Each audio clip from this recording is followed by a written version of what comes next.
नमस्कार दोस्तों, सबसे पहले हम स्वागत करते हैं आपका कैरियर मेकर इंस्टीट्यूट में।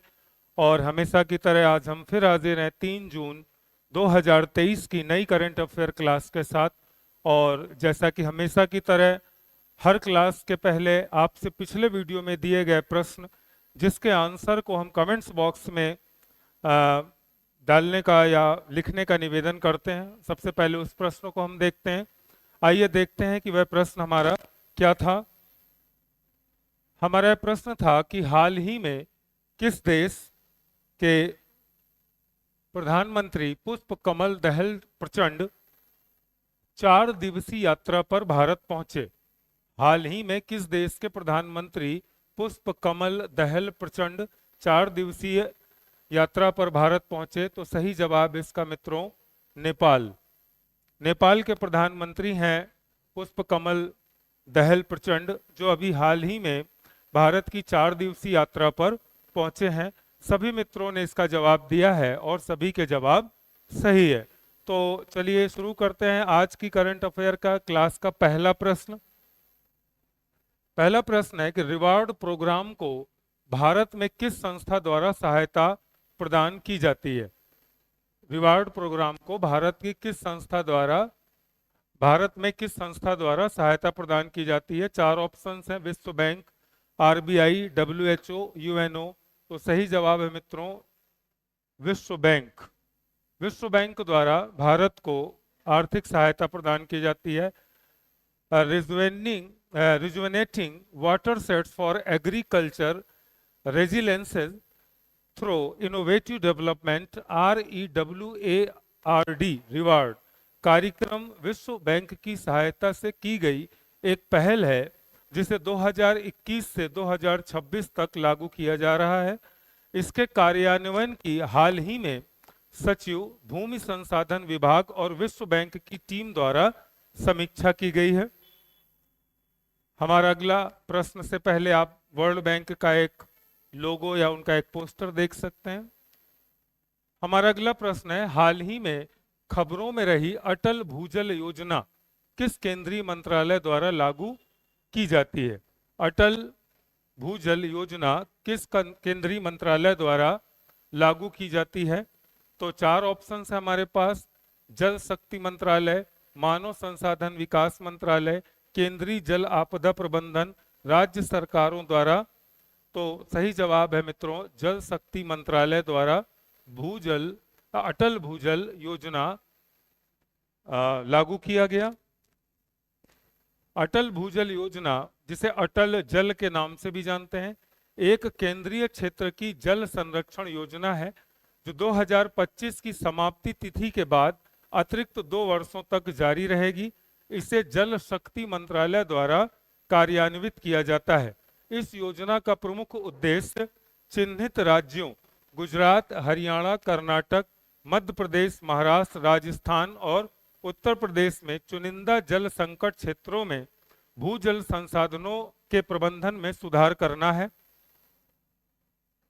यह अटल भूजल योजना को केंद्रीय कैबिनेट की मंजूरी मिली। गांवों में पीने के पानी और सिंचाई की समस्या दूर होगी।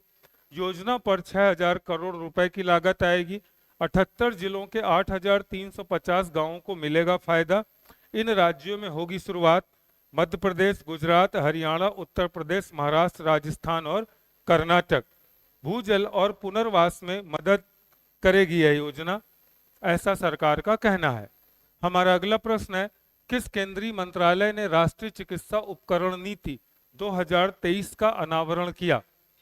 4 ऑप्शन हैं, स्वास्थ्य और परिवार कल्याण मंत्रालय, मानव संसाधन विकास मंत्रालय, परिवहन विभाग, जल शक्ति मंत्रालय।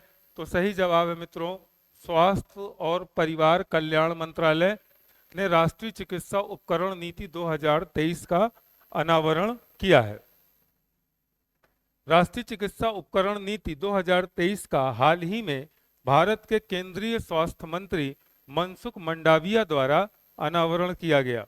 उन्होंने सामान्य सुविधाओं के लिए चिकित्सा उपकरणों के क्लस्टर के लिए सहायता के साथ साथ चिकित्सा उपकरणों के लिए निर्यात संवर्धन परिषद का भी शुभारंभ किया है। यह भारतीय चिकित्सा उपकरण नीति 2023 को मंजूरी। कार्य योजना के अंतर्गत कार्यान्वयन से क्षेत्र की क्षमता का भरपूर उपयोग के लिए 6 रणनीतियां बनाई गई हैं। अगले 5 वर्षों में चिकित्सा उपकरण क्षेत्र को वर्तमान के $11 बिलियन से 50 बिलियन तक करने का लक्ष्य है। हमारा अगला प्रश्न है, एनटीसीए द्वारा गठित चीता परियोजना संचालन समिति के अध्यक्ष के रूप में किसे नियुक्त किया गया है? एनटीसीए द्वारा गठित चीता परियोजना संचालन समिति के अध्यक्ष के रूप में किसे नियुक्त किया गया है? 4 ऑप्शन है, राजेश बंसल, नरोत्तम मिश्रा, अमित शाह और स्मृति ईरानी। तो सही जवाब है मित्रों राजेश बंसल। राजेश बंसल को एनटीसीए द्वारा गठित चीता परियोजना संचालन समिति के अध्यक्ष के रूप में नियुक्त किया गया है। राष्ट्रीय बाघ संरक्षण प्राधिकरण national tiger conservation authority NTCA ने 11 सदस्यीय चीता परियोजना संचालन समिति का गठन किया है। पर्यावरण, वन और जलवायु परिवर्तन मंत्रालय ने एक बयान में कहा कि ग्लोबल टाइगर फोरम के महासचिव राजेश बंसल को इसका अध्यक्ष नियुक्त किया गया है। यह है चीता, यह भारत से लुप्त हो गए थे। इन्हें हाल ही में नामीबिया से भारत मंगाया गया था। हमारा अगला प्रश्न है, अंतरराष्ट्रीय यौन कर्मी दिवस कब मनाया जाता है? 1 जून, 2 जून, 3 जून, 4 जून। तो सही जवाब है मित्रों 2 जून को मनाया जाता है अंतरराष्ट्रीय यौन कर्मी दिवस। हर साल 2 जून को अंतरराष्ट्रीय यौन कर्मी दिवस मनाया जाता है ताकि यौन कर्मियों के सामने आने वाले मुद्दों के बारे में जागरूकता पैदा की जा सके और उनके बुनियादी मानवाधिकारों की रक्षा की जा सके।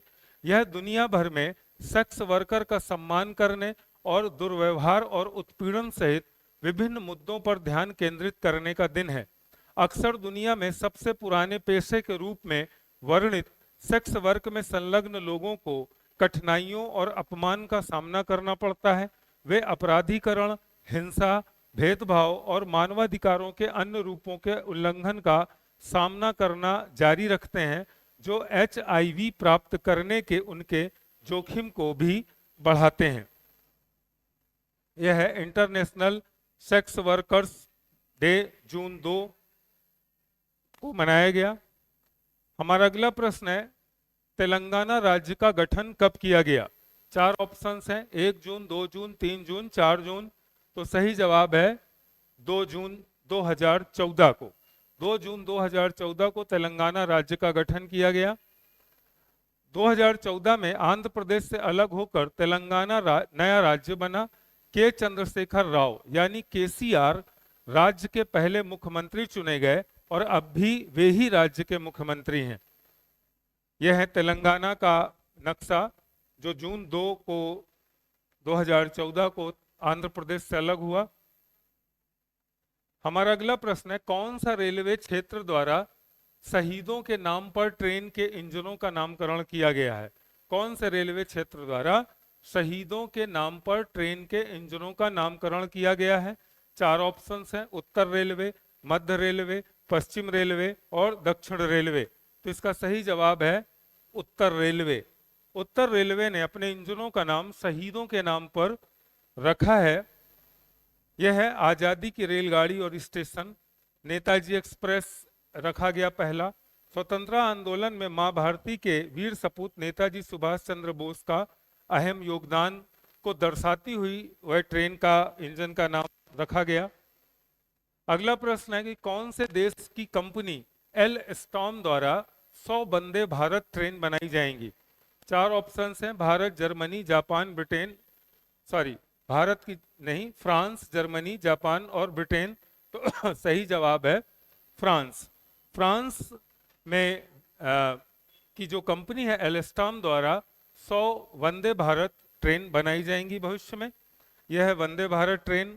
अभी आप असम से जलपाईगुड़ी में हाल ही में एक ट्रेन चली है। हाल ही में ड्रोन के माध्यम से दवा वितरण का सफल परीक्षण किया गया। कहां? दुबई, सऊदी अरब, अमेरिका और ईरान। तो सही जवाब है दुबई। दुबई में किया गया। स्टार्टअप ने कोलकाता में ड्रोन से दवा की डिलीवरी शुरू की। दुबई की तरह से कलकत्ता में भी, हमारे देश में भी ड्रोन से दवा सप्लाई का कार्य प्रारंभ किया गया है। हमारा अगला प्रश्न है, हाल ही में किस राज्य सरकार ने HEIS में छात्रों की रोजगार क्षमता को बढ़ावा देने के लिए इंफोसिस और नैसकॉम के साथ समझौता किया है? राज्य सरकार ने HIS में छात्रों की रोजगार क्षमता को बढ़ावा देने के लिए इंफोसिस और नैसकॉम के साथ समझौता किया है। 4 ऑप्शंस हैं, गुजरात, उड़ीसा, महाराष्ट्र और उत्तर प्रदेश। तो सही जवाब है दोस्तों उड़ीसा। उड़ीसा ने हाल ही में HEIS में छात्रों की रोजगार क्षमता को बढ़ावा देने के लिए इंफोसिस और नैसकॉम के साथ समझौता किया है। हमारा अगला प्रश्न है, हाल ही में टॉप 50 मोस्ट इनोवेटिव फर्म्स में किस भारतीय फर्म को शामिल किया गया है? टॉप 50 मोस्ट इनोवेटिव फर्म्स में किस भारतीय फर्म को शामिल किया गया है? JSW steel, Asian paints, Tata और अडानी ग्रुप।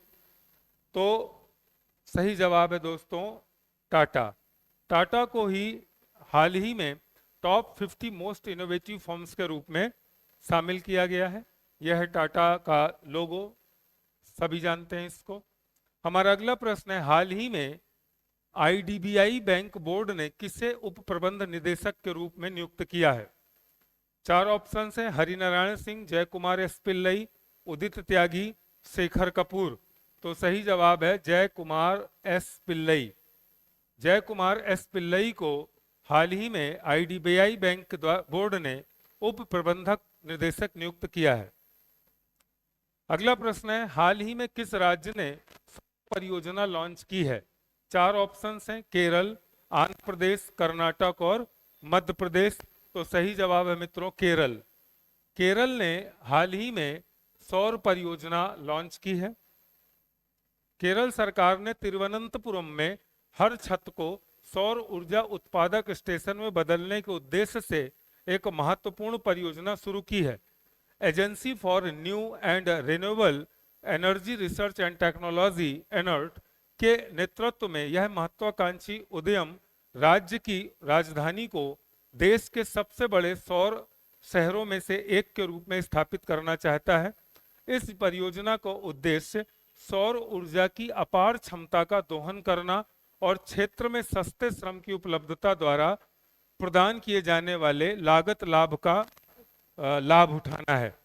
तो केरल की हर छत पर ऐसे सोलर पैनल लगाए जाएंगे, हर घर की छतों पे, ताकि ज्यादा से ज्यादा बिजली का उत्पादन हो सके। हमारा अगला प्रश्न दोस्तों आज आपके लिए है, लास्ट प्रश्न, जिसका उत्तर की अपेक्षा हम कमेंट्स बॉक्स में करते हैं। तो आपके लिए प्रश्न है, डिजिटल कुंभ संग्रहालय, डिजिटल कुंभ म्यूजियम का निर्माण कहाँ किया जाएगा? 4 ऑप्शंस हैं, उत्तराखंड, उत्तर प्रदेश, हिमाचल प्रदेश और त्रिपुरा। इसका जवाब आपको कमेंट्स बॉक्स में देना है और आप हमेशा देते हैं, हमेशा की तरह आगे भी देंगे, ऐसा हमारा विश्वास है। दोस्तों तब तक के लिए हम आपसे विदा चाहते हैं और मिलते हैं एक नई करंट अफेयर क्लास के साथ। तब तक के लिए नमस्कार, धन्यवाद।